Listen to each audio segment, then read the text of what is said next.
Hello, welcome to the channel. Today's topic is Trump tariffs. Why should the world foot the bill for reckless US spending? Let's jump right in. The US deficit stood at $37 trillion by the end of 2024, and it is continuously rising as well. It's a huge number, an absolutely humongous amount, even for a prosperous country as US. Looking back, they have always had debt. They have always been accumulating debt right from as far back as 1970s, and it's been continuously rising as well. Come 1990s is when this graph takes a very steep upward trajectory. Now, let's stop here, and if we compare this spending graph against the graph for Americans' expenditure for war, these two graphs, when compared side by side, will show similar data points and similar trajectorial growth at those nodes that we are comparing. With that background, I would like to emphasize, let's get back to the trade agreements.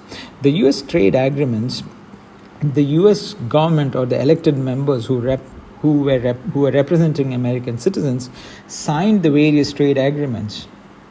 They knew what they were bringing into the country and what was going out of the country.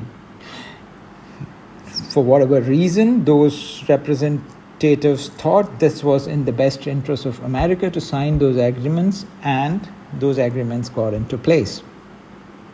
Now, every year, the debt ceiling of America was raised with the approval of US Congress.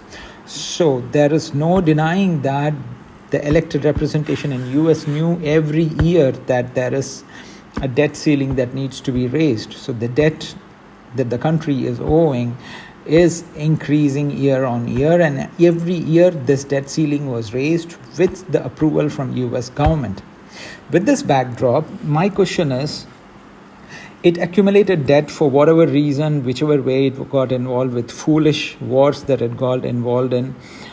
There's not one area that US has actually instilled peace on this earth, but they have destroyed about 1/3 of the earth and put more than 1/8 of the population into poverty. That's what US has done. And then they give aid to this country in the name of generosity. That's how ridiculously uncivilized this country is. Now, coming back to my point that I'm raising, it's all these agreements were signed under full cognition of US government, and none of them were under duress. US was not under any pressure to sign these agreements. So a country that boasts itself of Ivy League universities and think tanks that actually dictates the way the world should be behaving and what's right and what's wrong in this world, they cannot fool the world stating they did not know what these agreements meant. So one fine day, they can't turn the clock back and expect the world to follow them. Just because they have a huge deficit doesn't mean rest of the world has to pitch in to reduce that debt. That's not the world's problem. That is the problem of America and America alone. The American government has to go increase its tax base or increase the tax revenue, whichever way they want to go, attack it or seize the assets of these representatives who got them into these foolish agreements. That is their problem. It's not the world's problem to reduce America's debt. The point that I'm making is my country shouldn't be paying the price for foolishness of US. Let their men and women pay the price. It is absolutely wrong to distribute the burden of their debt onto the world. This situation is akin to if I would have accumulated debt on my credit card or cross the overdraft limit on my credit card. I cannot go around knocking doors in my community asking people to contribute so that my debt can be reduced. The world doesn't work that way, and that's not the world that we live in. In a capitalistic economy, if you have made the wrong deal, you pay the price for it and make it work. You suffer and get out of the debt.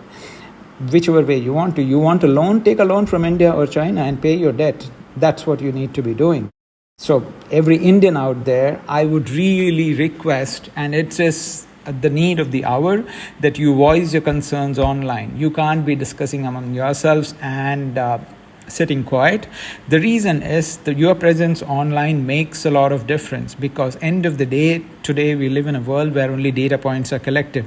So your protest, your disconnect, your disheartenment, and your rejecting of your stance is extremely important, and it needs to be voiced out on the online platforms as well.